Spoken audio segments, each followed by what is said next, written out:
Mesdames, mesdemoiselles, messieurs, bienvenue. Le livre est une arme. Le livre, justement, numéro 16, que nous allons voir aujourd'hui, s'appelle Alerte aux Français de André Tardieu. Alors André Tardieu, c'est un homme politique de centre droit, plutôt républicain, amoureux des États-Unis. Des États-Unis de 1930. Il fut ministre sous Poincaré. Poincaré qui était président du Conseil de 1926 à 1929.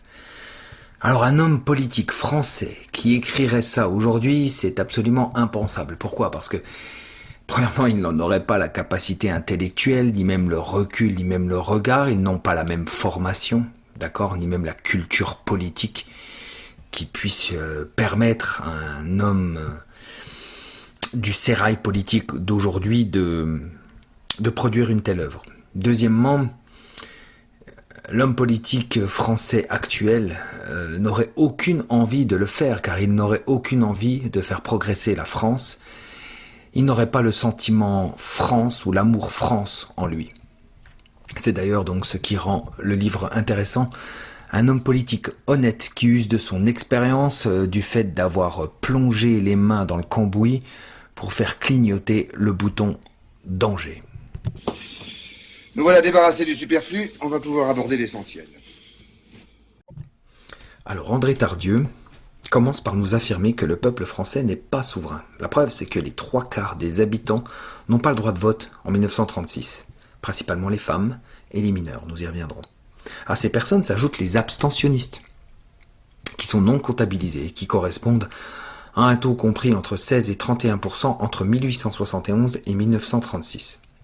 Donc si on regarde, si on fait un tableau récapitulatif rapide, sur 40 millions de Français, seuls 7 à 8 millions votent. À cela s'ajoute le scrutin majoritaire, le fameux 50% plus 1, qui demeure un autre argument de poids pour prouver la non-souveraineté du peuple français.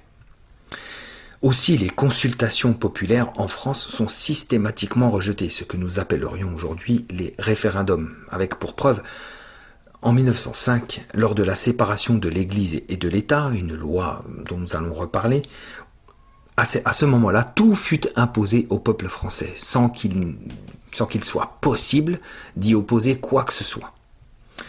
Tardieu paraît quelque peu naïf ici, lorsqu'il s'étonne que les idéaux de la Révolution française n'ont pas été respectés, lui, le républicain. Alors après le « vous n'êtes pas souverain », passons à « vous n'êtes pas libre ». Pas libre puisque, en République française, la République tient tout. Elle vous oblige à adhérer à tout, à son école et à toutes ses institutions. D'accord ? Par exemple, vous êtes devenu moine, eh bien, il vous est de facto, vous perdez le droit et il vous est impossible d'enseigner ou même de vous associer.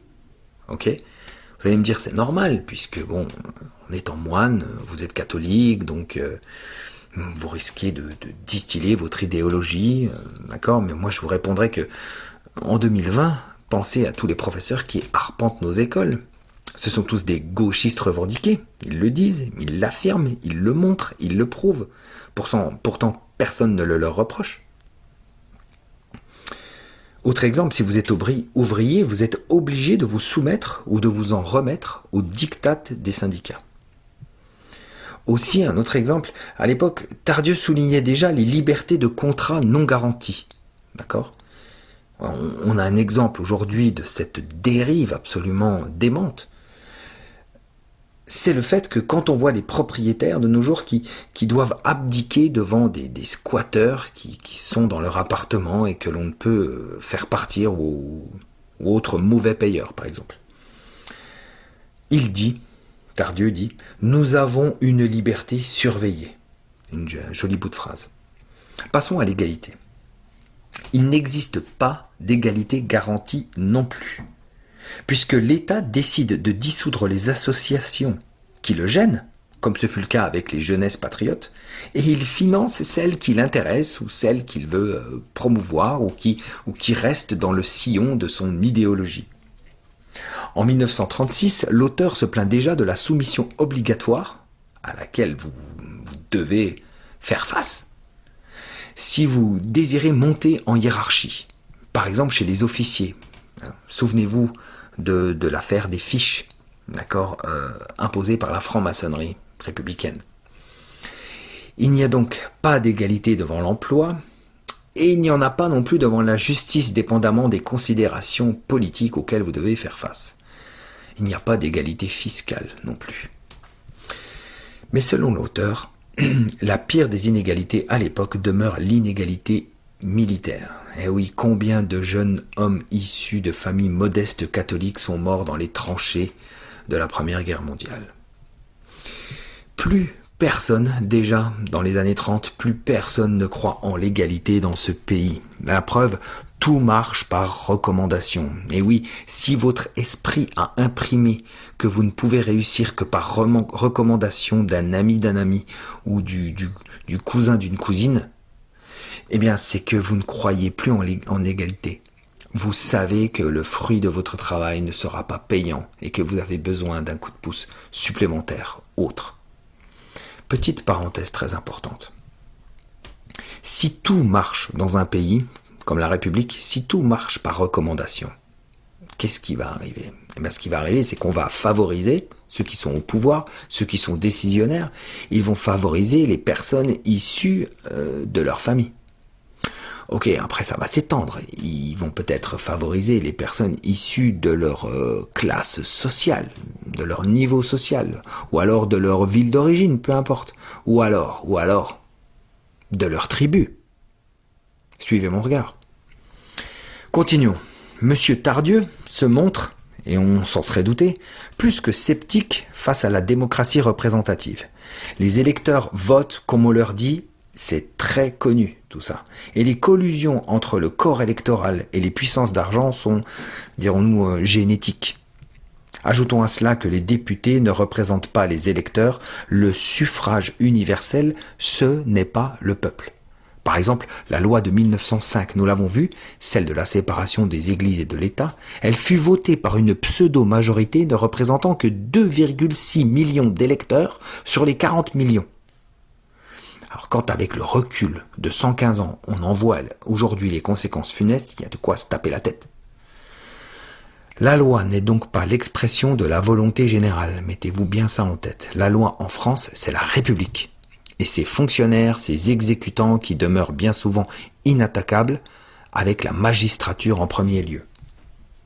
Mais alors, devant ce tableau peu reluisant, ce tableau qui déjà en 1936 nous offrait à nous Français un avenir obombré, pourquoi ne pas créer une insurrection ? Pourquoi ça n'a pas été fait déjà ? Eh bien, cela aurait dû être, cela devrait être une possibilité garantie en cas d'abus du gouvernement.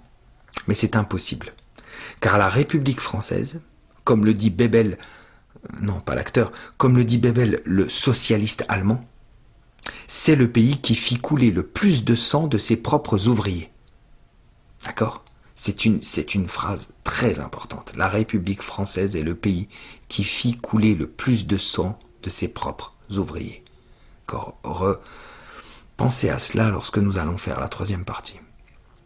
Donc finalement, tout est fumisterie en République française, tout est mensonge. Veuillot a d'ailleurs cette pensée fulgurante car subtile. Il dit « Le français est perpétuellement je ne sais quoi par décret de je ne sais qui ». Tout est malversation puisque les Français, déjà il y a 2 siècles, subissaient une politique extérieure non désirée. Les Français, par exemple, ne voulaient pas l'expédition du Mexique. Les Français, par exemple, ne désiraient pas toutes ces folies qui ont conduit à l'agression allemande de 1914 ou encore au réarmement de cette même Allemagne en 1935. D'ailleurs, il en va de même pour la politique intérieure. Le pamphlétaire termine son écrit en distillant quelques conseils. Nous avons gardé les meilleurs pour pouvoir réfléchir à partir de ça en 2020. Donc il distille quelques conseils afin que cela change. Ça c'est peut-être son côté républicain optimiste. Alors d'un point de vue plus pratique, Tardieu donc possède quelques idées intéressantes. Par exemple, il voudrait faire de la Constitution les textes de référence des Français. Donc c'est du choix avant l'heure. Aussi, il voudrait donner le droit de vote aux pères d'enfants mineurs. Donc, en fait, quand vous avez plusieurs enfants, c'est-à-dire que vous avez une famille, donc l'avenir vous appartient, vous devriez avoir le droit de pouvoir voter pour vos enfants. C'est une idée intéressante, cela redynamiserait la famille. Et Emmanuel Macron n'aurait pour toujours qu'un seul et unique vote. Aussi, on pourrait remettre au goût du jour le scrutin majoritaire. Et aussi, on pourrait imposer le vote, d'accord, le rendre obligatoire. Mais avant tout, c'est le pays qui doit changer. Notez qu'il ne dit pas ici la République. Donc, selon Tardieu, c'est le pays entier qui doit changer. C'est lui qui doit imposer la morale aux élites. Le pays, c'est-à-dire le peuple, il est en dehors de l'idéologie. Il est donc libre. C'est le contraire même des élites qui sont soumises à l'idéologie. Il ne dit pas l'idéologie de la République. D'accord ? Et c'est ce que nous verrons d'ailleurs en troisième partie. Allons maintenant au-delà du livre, tâchons de lui apporter humblement une plus-value. Donc après cette alerte aux Français, signée M. Tardieu et datant de 1936, nous allons réaliser le même exercice et nous allons créer une alerte aux Français, mais 2020. Elle va être beaucoup plus simple parce qu'elle est beaucoup plus directe. Rien de politique, nulle question de liberté ou d'égalité, ces combats paraissent presque obsolètes quand on regarde la France d'aujourd'hui, ce sont des guerres de retard en quelque sorte. L'alerte aux Français à lancer, c'est la disparition de la France pure et simple. Prenons donc un peu de hauteur. Et ce que nous constatons, ce que nous voyons, c'est que la France a cette particularité d'avoir en son sein de Marianne, sans mauvais jeu de mots, 3 ennemis, 3 anti-France à elle seule. Donc la France a 3 anti-France à elle seule en son sein. 3 anti-France qui désirent, qui œuvrent pour sa destruction. Nous parlons certainement d'une dernière anti-France, une anti-France complémentaire. Mais commençons déjà par les 3 premières. On va appeler la première Anti-France 4. Alors, Anti-France 4, ce sont les forces mondialistes. Ce sont les forces à l'œuvre dans le monde entier et qui peuvent détruire chaque nation, s'attaquer à elle, même à Israël d'ailleurs. Donc ce sont des forces qui, par leurs institutions transnationales, démantèlent tous les pays du monde. D'accord ? Avec l'imposition du libéralisme sociétal et social à outrance, ou même ainsi que du satanisme généralisé. Donc rien de nouveau sous l'averse, ici, me direz-vous. L'Anti-France 4, elle est présente dans tous les pays du monde. Passons à l'Anti-France 3. Alors là, on est déjà dans une particularité française. L'Anti-France 3, c'est qu'il existe au sein même de la société française une frange de sa population qui souhaite la mort de ce pays. Alors vous l'avez deviné, ce sont les SOS racisme, les cacailles, les arabo-africains. Peu importe en fait, ils sont issus d'une pseudo-pensée anticolonialiste. C'est l'Anti-France certainement la moins puissante, puisqu'elle ne possède ni préfet, ni homme politique influent, mais elle est quotidienne, elle sévit sur le moral. D'accord ? C'est un cas particulier à la France, car rares sont les pays dans lesquels une partie non négligeable de sa population jure sa détestation. Rappelons par exemple qu'aux États-Unis, les Noirs, ils sont patriotes. Ils aiment leur pays. Ils n'y sont pas immigrés qui doivent faire des efforts, comme c'est le cas en France. D'accord ? Ou alors les Blancs aux États-Unis sont considérés aussi comme immigrés. Ça, ce serait une autre façon de penser, mais en tout cas, il n'y a pas cette ambivalence. Continuons avec Anti-France 2. Et là, on rentre dans le vif du sujet. Alors, l'Anti-France 2, ce sont toutes les élites françaises, particulièrement politiques, nous entendons. Okay ? Toutes les élites françaises et c'est une forte particularité française, elles haïssent ce pays. D'accord ? En France, il faut absolument être anti-français pour monter dans la hiérarchie, pour être ministre. Ou alors, il faut être étranger, c'est encore pire.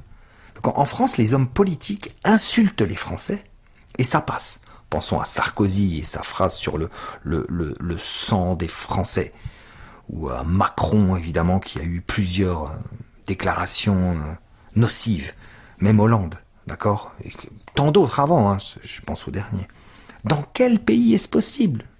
Dans quel pays est-ce possible ? Imaginez dans n'importe quel pays pauvre soit d'Amérique du Sud ou d'Asie, jamais un homme politique se permettrait d'insulter son propre peuple. Jamais. Je vous rappelle d'ailleurs, comme petite preuve, que les anglo-saxons, ils adorent nommer les Français à la tête des grandes institutions internationales, car ils savent qu'ils ne feront jamais profiter la France.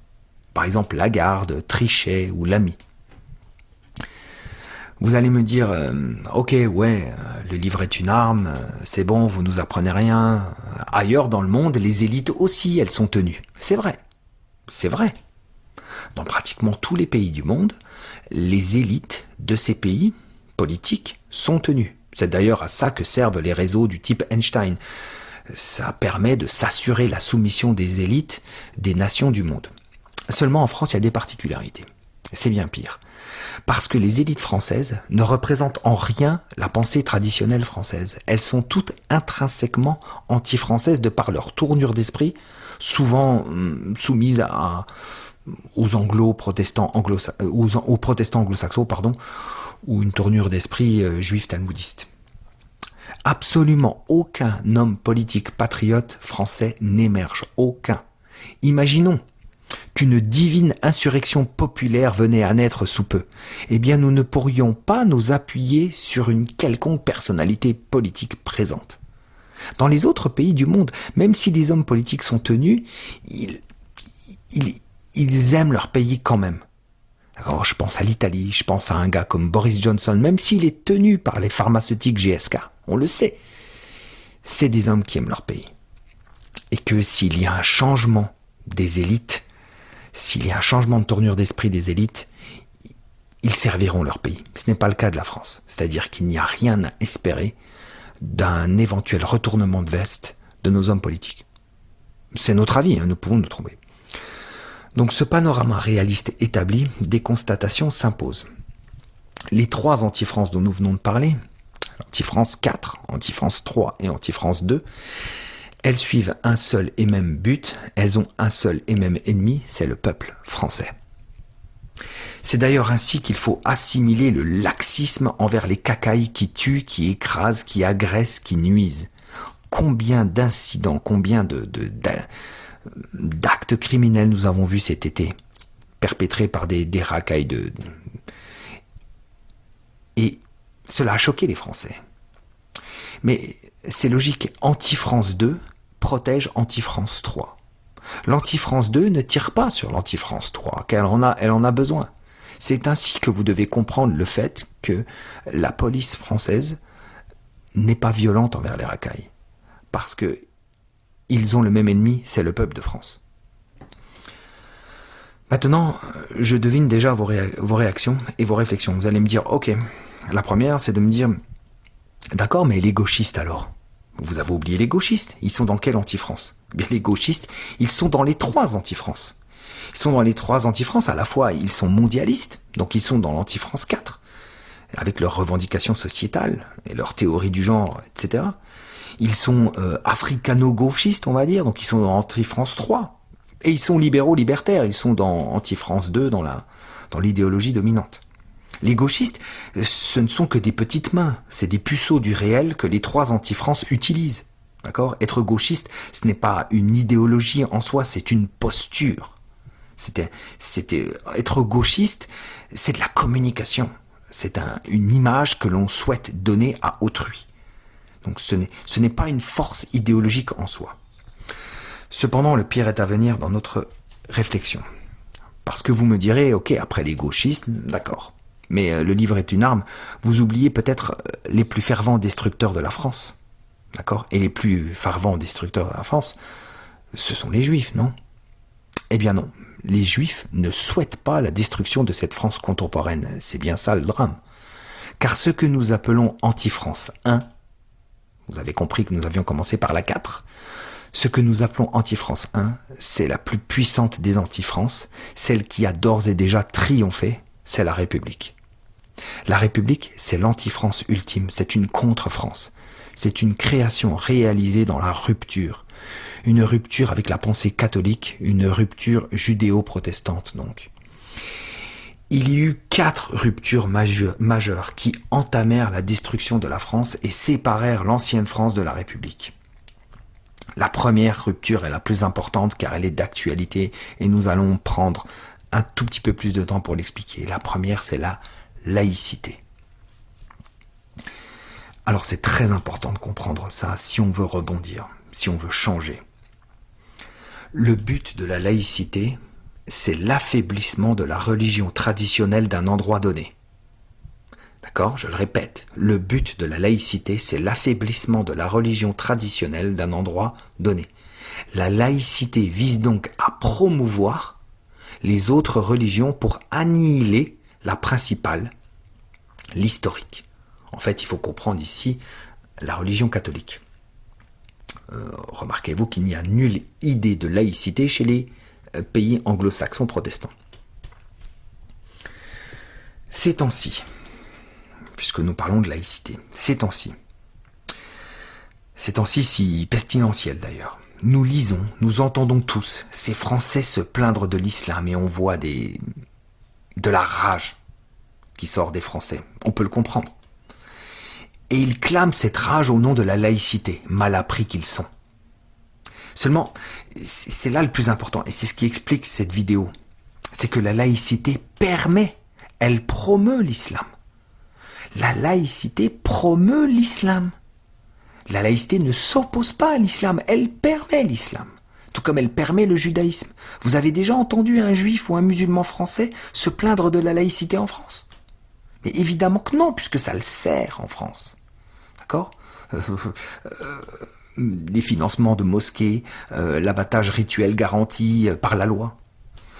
Comprenez bien que l'on ne s'oppose pas à un spiritualisme par un matérialisme. C'est perdu d'avance. D'accord ? On n'oppose pas la laïcité pour faire face à un spiritualisme quelconque. Ce n'est pas la pensée Charlie Hebdo du féminisme, de la pornographie, de la lubricité qui viendra à bout d'un quelconque spiritualisme.